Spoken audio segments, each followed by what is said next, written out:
Hey everybody, this is Anthony from Minimap Airsoft, and over here I got my buddy Robbie. And I've been on here a few times. Before. So this is Asked Amped, episode 4.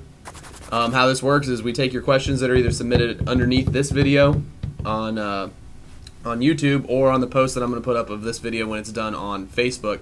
Take your questions, throw them in the bin, answer as many of them as we can. The ones we don't answer, they get saved for the next time, so don't think your questions are worthless.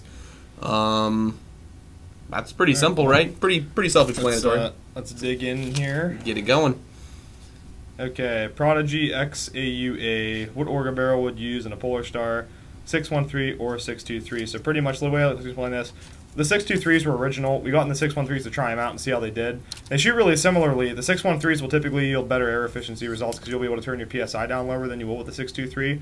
But typically, tried and true, we use the 623s because the performance is, we've tested them more so than the 613s, and we stock a lot more because of that. They're similar. What I think the thing is that with the 613 you don't get as much of the benefit of the 623. Yeah. You don't get as much of the air cushion, and it's not a tight bore, so you don't get as much of the air efficiency. So it's just like this gray air. If you don't know what what build you want to do, I guess you could shoot for that because it's somewhere in the middle. But I had a 623 in my gun, and it shot really, really well until I rebuilt it all. Yeah, that's typically because I got bored.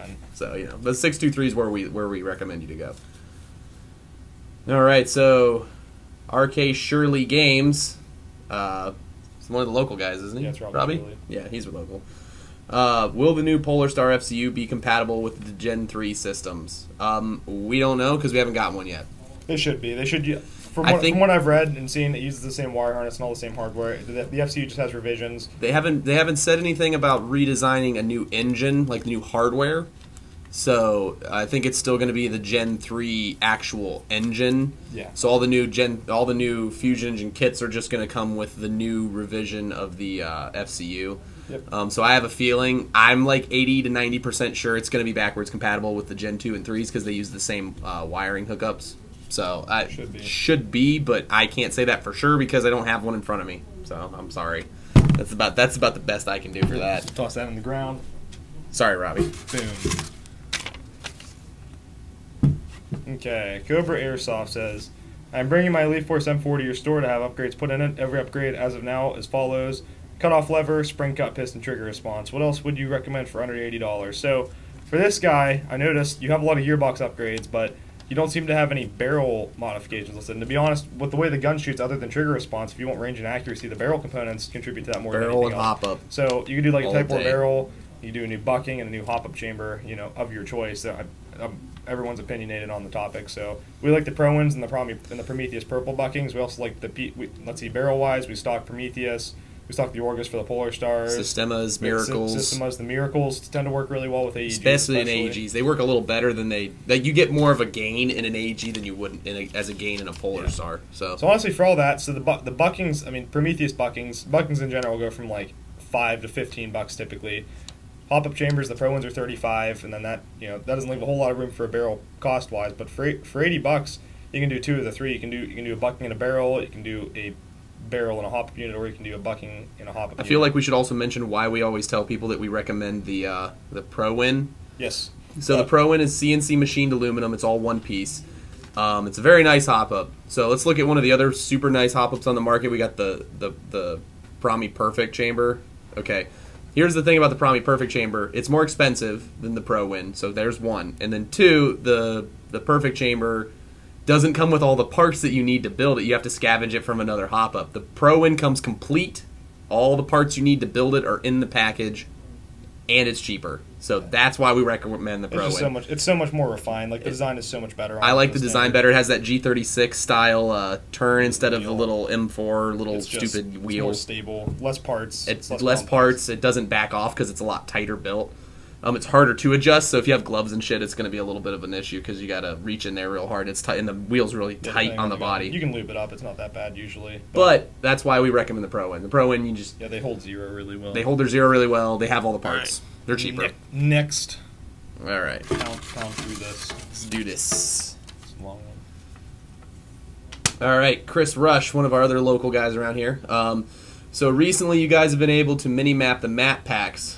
What would that be a good choice for running a P-Star tank in, or should I stick to something else? And how much would it cost to get done at the shop? All right, so also there's a comment about his sister, but since you don't have a sister, here's what we'll say: the Minimap, it will hold a tank. It will hold a tank. So if that's what you need, if you need to hold an air tank, and you don't need a whole lot of extra stuff in there, a Minimap will work fine. So what you really have to do is you have to understand what you want to carry with you, and then adjust your bag on that, because what will end up happening is you'll buy something, and if you wanted to do a certain amount of stuff with it, you might find that the option that you picked wasn't right for that. So what I would do is I would try to think about what's important for you to put in your bag. Like with my bag, I have, a tank, a 3-liter bladder, first aid supplies. So like my bags need to be, I like them to be low profile, but they need to have a lot of internal volume.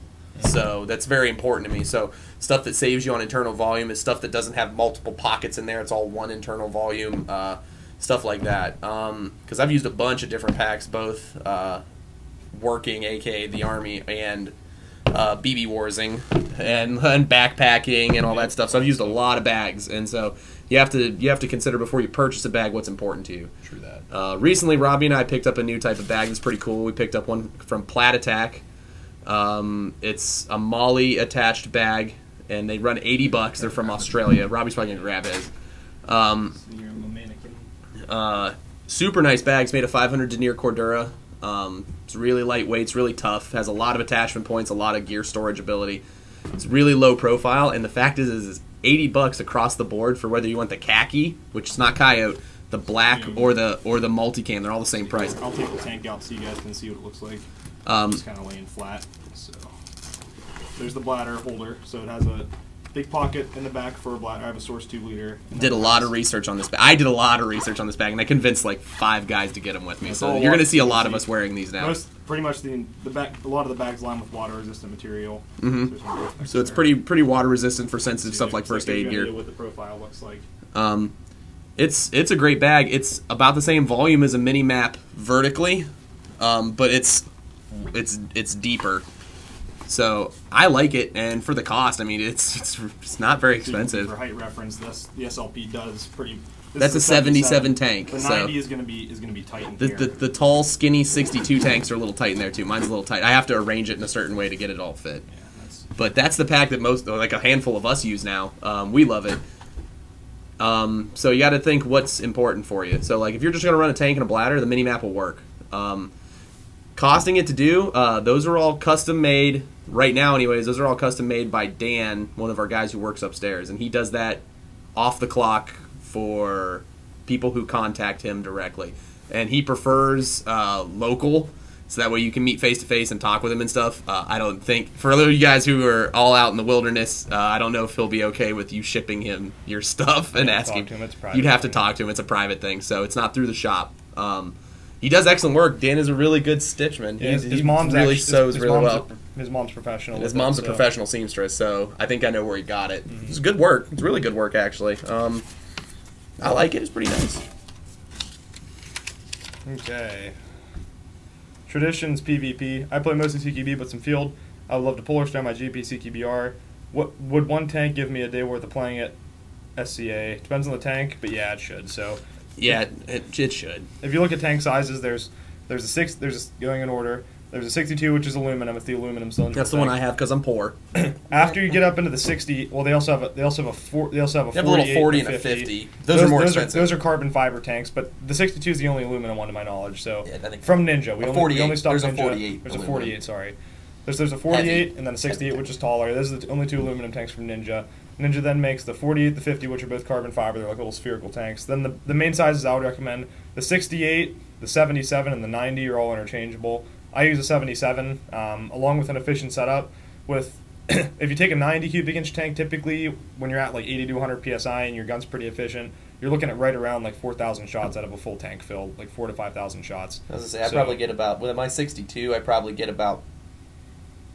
like close to 3. Yeah, I get close to 3,000 shots. Yeah, your gun's pretty efficient. So I have a lot of pop. Depends on the gun. It also depends how much you shoot. So I don't know how much you shoot. I shoot a lot in CQB environments. I shoot a lot. Like I blow through ammo way too fast. So the 77 is a nice medium size for me because it it's about a pound lighter. I'm going to look at the new 77 super light tanks, which is a pound off of the actual 77. So it's a pound lighter than the normal 77. That's the new Ninja super light tanks. I'm sure we'll probably do a video on those. They have some Gucci cool colors too. They do. They have like blue and green, neon and green and red. We'll do it. That'll actually be a video solid coming up black soon. with When we get speckles. those cool. in, we're gonna do a video on them. So yeah, that's all up to you. But yeah, like if you get like a 90, like the big one, you should be able to get through SCA no problem. And then you got to think though, depending on where you take it to fill, most places are pretty cheap to fill. Like I know if you say you're going to take it to SCA, you'll probably pretty close to here. It's $1 per 1,000 psi. Yeah, so it'd be like $4 to refill a 90-45 tank here. So it's not too bad. Do you like GoPro or Contour? Which do you guys use? Okay, so I'm going to start this off with saying that nearly everybody at our shop uses Contour cameras. The reason most of us use Contour cameras is because the thing that I prefer them over the GoPro is the size. The Contour camera is a lot lower profile and it's longer and then thinner, so it doesn't stick out if you put it on the sides of things.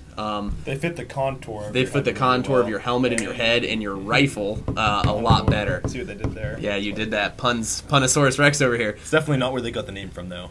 Definitely. Yeah. The GoPro though is a good camera. It records really well. They record basically the same quality. Yeah, they're super easy to use. Super easy to GoPros use because they're all in the open. They're nice for like cars and skiing and stuff, but for airsoft, I think they have a lot of mounts for GoPros though. That's the thing too. With cars and stuff, you don't have to worry about the profile of your head though. Like that's not something you think about. You're not getting shot at when you're driving a car or skiing down a hill. So with airsoft, I think the contours are definitely better because it's a lot more low profile. Keeps your silhouette down. You know, I was gonna say, and if you're wondering about like the ability of a contour camera, so when I was in the Army, I went overseas to Iraq, and then one of my buddies. That's not nice. We're recording. Don't throw a grenade. I'm sorry. Bye, Eric. Bye, Eric. Per sec, Eric. We'll bleep every time I say his name. John, come on, dude. We're trying to record. This is a new chest rig. Cool. We need to do this. This is before the camera blows up. It's been shutting off on its own. I need to get this done. Go away. She just shoot Kurt away. Did you see what Kurt wanted to poke it too? He's like, "Go away, Kurt." All right. Anyway, so I was in the Army, and I had a buddy of mine that I was overseas with. He was one of my best friends. He went back to Afghanistan, and I bought for him to use overseas a Contour camera. Still works. I kind of forgot to give it back to him, so that's the one I'm using now too. So they're tough, they're rugged, they seal up pretty well, so they're good for like inclement weather for the most part. Both cameras are though. Either one's a solid choice. It just depends on what's important to you. Do you want? I know that the Contour mounts for like the NVG shrouds are really nice, or not the Contour, but the GoPro ones, because it puts the camera dead center up front. Yeah, so if you're going to use it there, but then you look like a rhinoceros. Then you do kind of look like a rhinoceros because the thing's huge. Spear coming out of your head. It sticks up like as much as a PBS, as a PBS 14 would on like a rhino or or like an arm like this. It's like way up here. Those mounts are pretty nice though, but I mean, it really just depends on what you prefer. Both cameras are good. We use Contours. It's just because they're smaller. That's really about it. Really, that's about it. Yes. So, Raider Airsoft 5, P-Star Tactical Plunger. Not sure what that means, but I guess it'd be funny. What do you guys think of a P-Star HK416? Well, they're nice. There's a lot of them. We have them. We do custom builds for 416s on our site. If you wanted to buy one, I would say of all of the higher end custom builds, it's like 40%, probably 40 or 40% of them are solely 416s, and then I'd say like 20% of what's left is a Mark 18, and then there's everything else. So there's a lot of 416s. Do I dislike them? No. 416 is a cool looking gun. Special Forces, a lot of Special Forces, from Rangers to SEALs to Delta to MARSOC. Tons of dudes use the gun, so it's a good gun. Looks cool. I mean, if it's what you're into, don't let my opinion of it sway you. If it's something you like, feel free to do it. I would say that I see them a lot. That's about it. That's my detraction from it, is that I see them every day. But yeah. Don't beat us up. Okay, if we said MARSOC uses, if we said MARSOC uses a 416 and they don't, my bad. Sorry, leave us alone. We don't know. We don't look at that stuff. I don't spend my day on the internet. We know we have limited knowledge on what's cool. Yeah, it's okay. It'll be fine. We don't research it. At all. Could Could you make Anthony T says, could you make an AEG to shoot better than a P-Star? If you could, would it end up costing more than a P-Star? To answer that question from experience, you can make it shoot as well as a P-Star. Actually, as far as like sniper rules go, so I've seen AEG snipers outshoot. I've seen AEG DMRs outshoot Polar Star DMRs. So yes, it's possible, but very possible. Tell you what though, those guns are usually very expensive. To get a gun to, those guns are typically shooting 500-600 feet per second with a 2, and to get guns to run reliably that feet per second, you have to use high quality parts. Lots of high quality parts. You can't skimp out on the cheap stuff. Yeah, you got to think of a couple things. Yeah, there's a few resources you have to take into consideration. You have to take into consideration that do you have the knowledge to do it, because it takes a lot of work to build that knowledge base to build a successful AEG that will run that well. Do you have the time to do it? And then do you have the money to do it? Can it be possible? Yeah, I've seen dozens of AEGs outshoot my Polar Star. But those guns are built, and the guys who built them are incredibly knowledgeable. So it's very possible, but it takes a lot of work to get there. So if you see a guy who's built his own AEG and the thing is a beast, you should at least give him props. Even if you don't like it, you should at least give him props for having the technical knowledge to do it, and the patience and the money to spend on it. You should at least give him that. Who's a good one? Yeah. All right, what do we got? Gerardo Estrada. Let's see here. Thoughts on the Tippmann M4 carbine and news on aftermarket proprietary or AEG upgrades. All right, so here's what we know about the Tippmann. First of all, it runs direct off of a regular UFA from a standard paintball tank, so it'll run. So you don't need a regulator.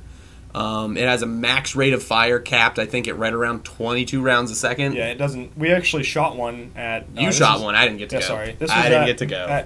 When we went out to CPX or whatever. Yeah, it was CPX in for a winter game.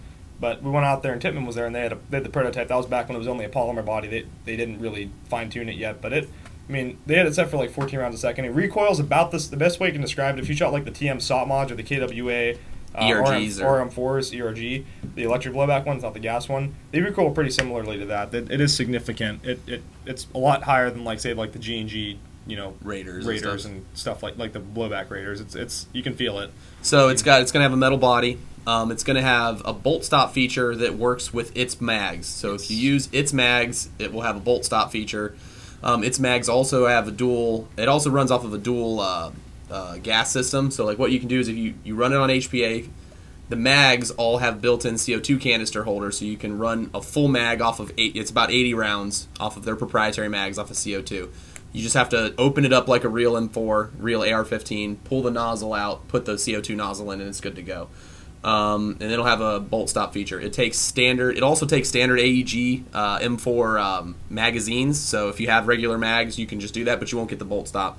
It can run AEG barrels, it can run AEG buckings, but because it has the proprietary features of the bolt stop and its own proprietary mags, you're going to have to stick with its hop-up. Yes. I've heard from many people it shoots very, very well. Like I said, if you shot it shoots really well. Or they didn't have BBs in it. Unfortunately, we dry fired it. So we can't. Shot. Okay. But it probably shoots similarly to a Polar Star. It probably shoots pretty well. Probably shoots somewhere. I would assume probably with the hop up that you can't change out. I would assume after it breaks in and everything, it would shoot somewhere in the gray area between a decent AEG and a tuned Polar Star. I think it'd easily fall in there somewhere. We haven't shot it yet. We haven't shot it yet, so I can't really make any assumptions. Who knows? It might be awesome. Yeah, it might just be like super tits awesome, but it's cool. Metal body, runs standard M4 buffer tube, so you can run mil-spec stocks. Uses a standard M4 front end, so you can use standard rails and stuff like that. Comes with a rail if you don't feel like doing that. It's a cool looking gun. I like it. I was thinking of picking one up when they came out because the thing is they're saying the retail price is like, what, $400? Yeah, 4 or 5, somewhere in there. But that was for a complete setup too. Complete gun. So like for $400, you're gonna get the complete gun and one mag. I think it was closer. I don't remember exactly what the number is, but it's like 4 or 5. I thought. Yeah, that's why I was like, that's pretty awesome. That's for a full setup. Completely gun. You're ready to go. I'll read this one first. Ryan Bauer. I said it wrong again, probably. He said, you guys said my name wrong. I don't care, though, because you guys are boss. Well, thank you, Ryan. Oh, well, thank you. That's why I chose another one.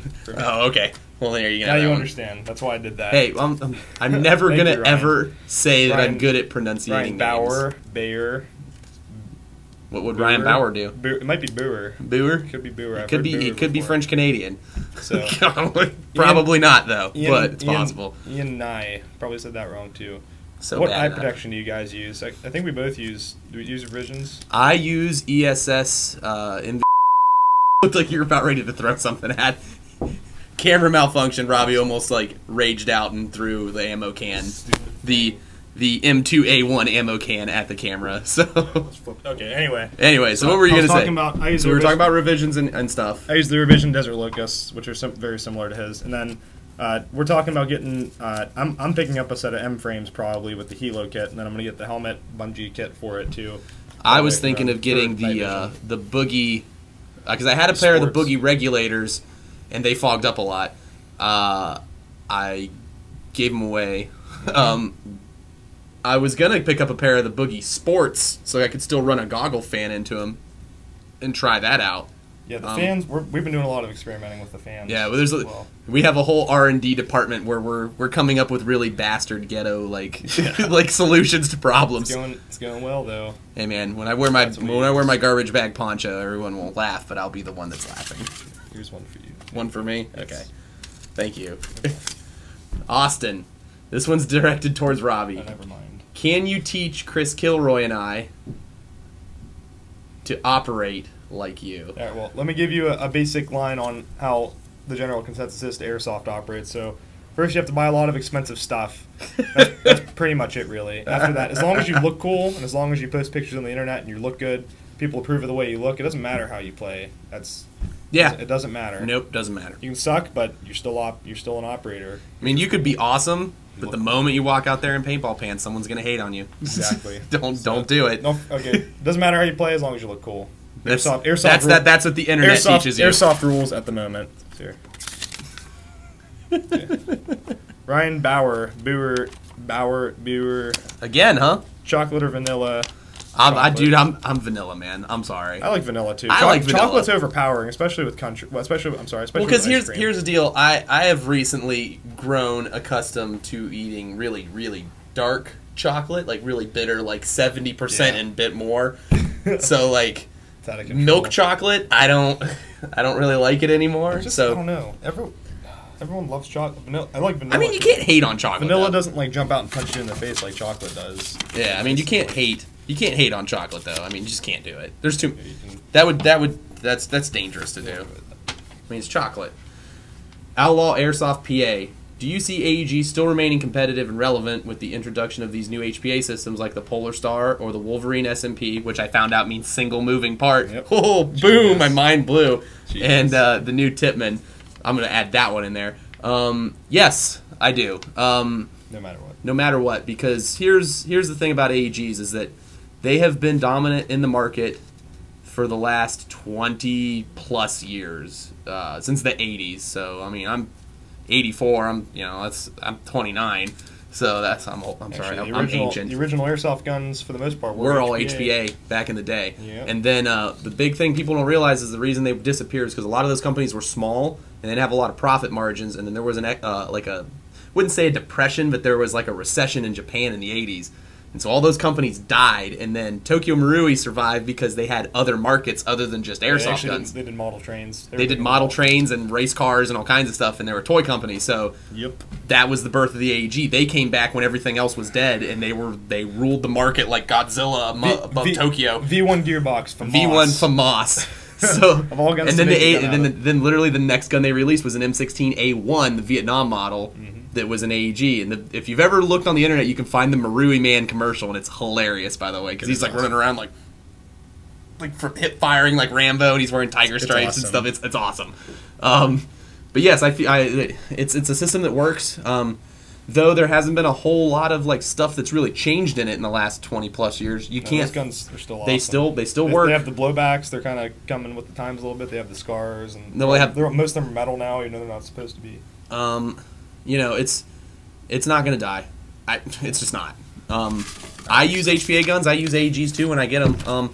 Sorry, but the tank is heavy. I mean, it is heavy. I'm not gonna lie. I mean, there's times when it's weight that you don't need to carry. But there are times I wish I didn't use a Polar Star.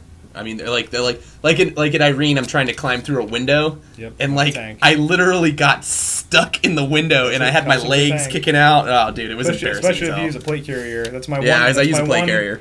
my one gripe about plate carriers is that they're not as low profile as chest rigs and backpacks at all. So Yeah. it's like another, because of the plates, it's another inch of material on either side of your body. And then I was using that Combat 12 pack, which is big. huge. That was a big pack. Huge pack. It's a good pack, though. I love that I'm pack. little, so even with a plate carrier, I fit through most. So I got stuck, and I looked like a cork with legs stuck in a window. I was like, Oh my "Brr." So it was embarrassing. It was pretty Okay, bad. so Nepa Airsoft. After you answer this week about my Polar Star and BB weight, I guess there might be another question in there. But we chose this one first, so that's up. I am looking to Oh, go it might to have been when he was asking about his.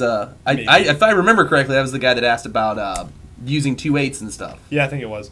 I could be wrong. I am looking to go .30 or .32 weight BB. I would buy a ball or decent. What do you think of BioShot? Elite Force Brown 32s are not quite what I want to use. Good thing about that, Elite Force just released white 3.2s, so the brown ones, don't worry about it. They're gone. Yeah. So now BioVol and BioShot, I've used both of them. I've also used BB Bastard, so I'll do a quick comparison. BioVol and BioShot both shoot really, really well.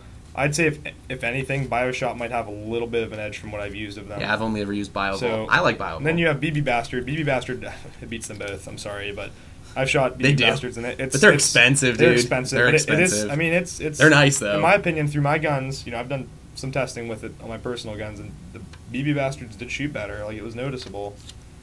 The Elite Force 3.2s are not bad though. No, they're not. They're cheap. I always, they're a lot cheaper. I always recommend, anyways, just as a general consensus, just so we can just throw it out there as an informational point.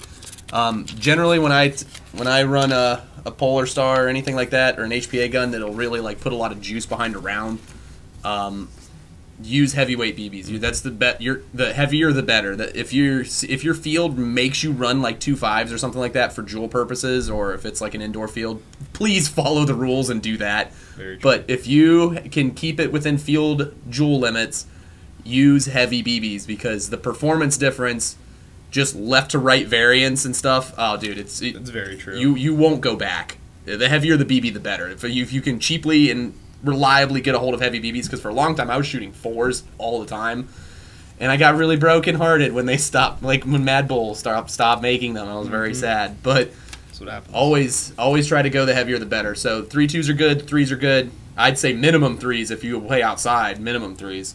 If you can stay within your field limit, please don't hurt people. True that. Please don't hurt people. Don't point me out as the asshole that told you could hurt people. All right, so Micah the Kid 52. What do you think about the S&P rig, and when can I get one? And war. All right, well, here's what I'm going to tell you. The S&P is up for pre-order right now on our site. They come out in mid to late July, I think. Somewhere in July. Somewhere, I don't know for sure. It's somewhere in July. I'm not Kurt. Yeah, Kurt. Kurt runs all that. I don't know. They're on pre-order right now though. So here's what you can get. You can get an M4 or an AK built SMP, and they have replacement nozzles for the SMP that are also fit for the G36, the G&G SR25, G&G SR25, not the other ones, G&G, and the M249. So whichever SMP pre-built package you built, whether you grab the AK or the M4, you can buy the other nozzles and put it in those guns. So, if you have an M4 and you have a saw, buy one SMP and then just get the saw nozzle, then you can move it back and forth between the two guns if that's how you feel. True that. So, Fullmeister says, thanks for answering. No table talk ever does. LOL, period. Oh, well, we love you. Yeah, well, thank you. Thank you. That's because, sadly, we do care. Well, we do care, one, and two... We're still small. We're still small, so we can get through. We can care. We can care because I wouldn't say it like people complain. I watch the e-Vike, and I watch the e-Vike table talks, and I also watch which they ripped us off a while ago. What's that? They ripped us off a while ago. For what? Well, their table talk, they like they started making comments about how I don't know, maybe it was like in an outtake on one of their other channels or something, but like they made comments how they need to start doing theirs outside. Oh yeah. Instead of in their studio, and I was like, "Oh, well, that's ours." Yeah, we just did it outside. I don't care. Do it. They'll get more views. Must be nice to be in California, because tell you what, weather out there is a lot nicer than it is it's here. So that must be nice. I'd rip us off too if I were them. But yeah, I think they have so many. Because I'm pretty. We're not even close to being on e-Vikes or Airsoft GI's level right now. Like, they have so many comments. We're trying. So thank you for helping. They can't answer 3,000 comments in one video. So they I think typically they just nitpick it for the comments that they think. Yeah, they look through them and they find the ones they what like, they have to do. and then they honestly, put like maybe 50 of those in the can or hat or bucket or bump helmet or whatever they use. If this grows to a point where it's like that, we're gonna have to do that. It's not. Yeah, unfortunately, I don't think we're gonna be at that level for a while. But if it happens, we're gonna have to do it. Unfortunately. Does it mean my turn? Yes, it is. All right, let's see what we got. It's Zachary again. Or no, that's right, because we had to restart. Sorry. Yep. Zachary Tyrone. All right. Oh, and major props for pronouncing my name right last time. Not many people can do it. All right, so if we do pronunciate your names correctly, it's purely by accident because I'm really awful with names. So I occasionally, if you shotgun blast enough attempts out there, you might hit once in a while. So that's how we roll here. Mm-hmm. All right, that's a good question. Mitchell Town, what is your favorite game type to play? Well, I guess game type sort of. I mean, that's like more of like a CQB thing. SCA. I like objective-oriented game types. Anything with objectives, just regular like death matches. I'm not too down on. Shooting people's fun, but you need something else to make it interesting. Yeah, I need a challenge. I need a thing that I need to complete on top of not getting lit up by people. Yes, an objective to work towards. That makes it interesting to me. So anything like, I don't know, the way Black Sheep does, I was going to say that's what I like.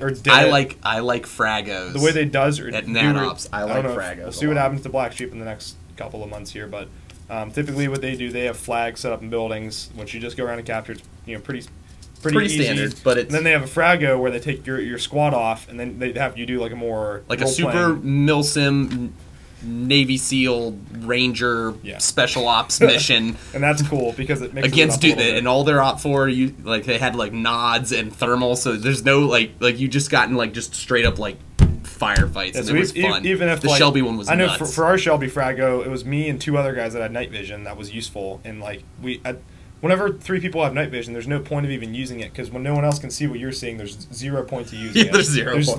You're better off going white light because IR lasers don't do anything for your team if they can't see it. So, but yeah, so they all have night vision, so you have to find a way to defeat that. They typically scale it, so if your squad looks like a little newer and you've never been to one of these before, they typically rein it in. They're really. But now since Black Sheep started doing that, other companies do it. American Milsim, that's what their dam missions are. Yeah, the dam missions. That's just a frago mission. Those are cool too, though. I mean, those are pretty sweet. Like they have like vehicles and car chases, and they go all out. And then those are cool. More recently, Lion Claws has also started doing them. We got to we were volunteered for Op 4. The Op 4 we posted that in the video. You should watch it. It's pretty cool. That was the last video. Good. It's hilarious because we trolled really bad. Like we took it serious when we needed to, and then we also pushed each other around in chairs, and I got shot in the ass. So it was funny when role playing is fun. Role playing is always fun. RK Shirley Games. He's referring to the oatmeal versus chocolate chip question from the last one. Why not oatmeal chocolate chip combos? All right, dangerous heresy. All right, those things are awesome. Awesome show, guys, from Dark Ops Airsoft and RK Shirley approved. Well, thank you, sir. You cannot mix them. Chocolate chips all the way. I'm proclaiming chocolate chips only. I'll do it. Yes, Matt. Recording, Matt. Would you need something? I mean, unless you want to be on camera. No, it's just trying to find ball. All right. Well, he's not in here. Everybody say bye to Matt. Jesus. Bye, Matt. Bye, Matt. We got to do this. While you're on camera tonight. What? Italian ice. Oh, do you want to go get Italian ices too? I still owe you one. Oh yeah, that's right. Yeah. All right, I'm gonna go get some Rita's Italian ice. Lots of interruptions in this one. Okay. How do you break a Polar Star in the solenoids? Well, it's really easy. You pick it up above your head and you spike it off the ground as many All right, times here's as the thing. humanly possible. Polar Stars have really good... If you maintenance them, they will run. But here's the thing. It's also, with user negligence, it's not very hard to break them either. They fit in a very fine... They're machined to a very high tolerance. Yes, your phone. But they're machined to a very fine tolerance.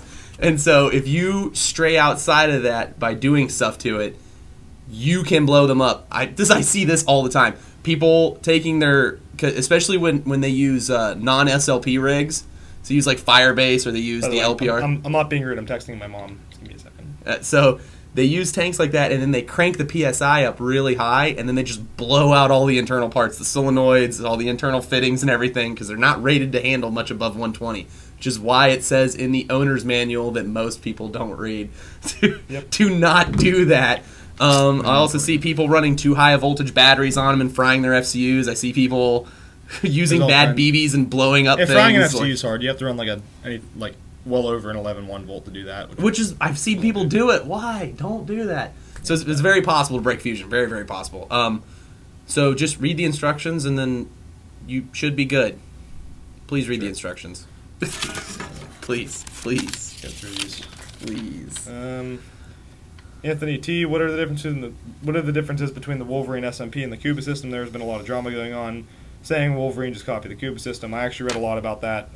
There were in the Wolverine video we did, someone thought it was appropriate to troll, start an argument on start a battle, almost yell at us for putting a video up on the Wolverine because it's a copy of the Cuba, which is not. I mean, that's what I don't understand. Here's the thing: the Cuba is open source. There's nothing wrong with building one and mass producing it. So if you make something open source, here it's a lesson on legality. If you make something open source, you have no recourse when someone makes something, a version of what you made that is not open source and then sells it. Yep. Look at Linux. All the different versions of Linux. The original Linux is free. It's open source. It's an open source operating system. But there are versions of Linux you have to pay for because they have improvements in certain areas that make them better at certain things. Very true. So it's not a direct copy. It's not a direct copy. From what I read, internal tolerances are a little different. There's small. There's workmanship differences. There's even if it's based off of the Cuba system, it doesn't matter because it's open source. That's like I don't know, that's like building a kit car and then getting yelled at, because you build a kit car. That's like building a car and then having the like Ford try to sue you because you use round tires. Yeah. Like it's just an assumption at that point. Like you're just gonna do it. Now the big difference between the Cuba or the big difference between the SMP that I've noticed is that there's no return spring on the nozzle that there is on the Cuba. It uses on the Wolverine. It uses pure air to do all the return nozzle return and all that stuff. It's pure air. So that's the largest part right there, because without that spring, there's a lot less like reliability issues and stuff. Here, I got to grab one. My bad. I got jumpy again. Thanks for the feedback. Keep up the good work. Thank you. Got you. Shout out. What's his name? Ryan Miller. Yeah, I was gonna say let him enjoy some spotlight. So Connor S says, "What is the best M4 gun for $100, $150? We usually recommend the G&G Combat Machines." I'm gonna be real honest with you. There's not a whole lot in that price range that's an M4 No. that's that cheap. There's just not. So, and I'm gonna be that's real worth honest. it, Yeah, at least. and then, well, just in general, and then on top of that, ones that are worth it, that list shrinks exponentially. For what you get, the build quality on, and this is going to sound like all the other big box retailers that are trying to push something that's crappy, but I'm just going to say it from us here at the shop, who aren't trying to push crap on you. The build quality on a G&G Combat Machine far exceeds its competitors in that price bracket. It really, truly does. It's a solid gun, and it's built well. There's some parts in it that could be used to upgrade. Like the barrel and hop up could probably use some upgrading if you ever get down the road and you like your combat machine. But out of the box, compared to all of its competitors, none of the other ones can touch it in quality. I'm going to say it. Now, if you want to go AKs, there's a bunch of AKs out there that, price-wise, like the CYM AKs are actually pretty solid and pretty nice, and they're about the same price. So, but M4s, that's the combat machine, and I don't want to sound like a broken record, and I don't want to sound like one of the big guys who is trying to push something that's a piece of crap on you. But I'm going to be real honest with you. For $150, the combat machine really can't. You can't touch it. You can't. Not recently. Not recently, anyways. Fadeless Seeker asks, "Hey Amped, what are your opinions on NC Star? Also, for people in airsoft wanting to get tech savvy with their guns gear, what would be good starting points?" All right. You can take the first part. Well, I can probably take both. Well, let's see here. We'll both talk like we usually do. Yeah. NC Star, for when it comes to scopes and rifles and stuff like that, or rifle scopes, lasers, stuff like that, NC Star is not a bad gig. Yeah, right. I mean, they're not as nice as like stuff that's exponentially more expensive, obviously, but it's a good starting point if you need something that's reliable that you can start off with and beat the crap out of, and then it's fine. It'll work. Now, starting off on teching your guns, I'm not personally a tech, but most of the guys who I know who tech, The big thing that they did to start off with, either they learned this lesson by making some horrible mistakes, or they went this way first and learned the right way, is if you have a beater gun, like a gun that you don't care about, work on that and make that gun not suck, so you don't ruin the primary gun that you own. See, I learned off of a gun that I did care about, which sucked. Because when you broke it, you're just like... It was awful. So what I'd recommend to people tend to go off of YouTube videos, which is not the best way to go, by the way. I don't care how much info's on the internet. Dangerous. Find someone who knows what they're doing and learn off of them in person. It's the best way to learn. There's a reason. If you're local to a shop, bring the tech some cookies. Yeah.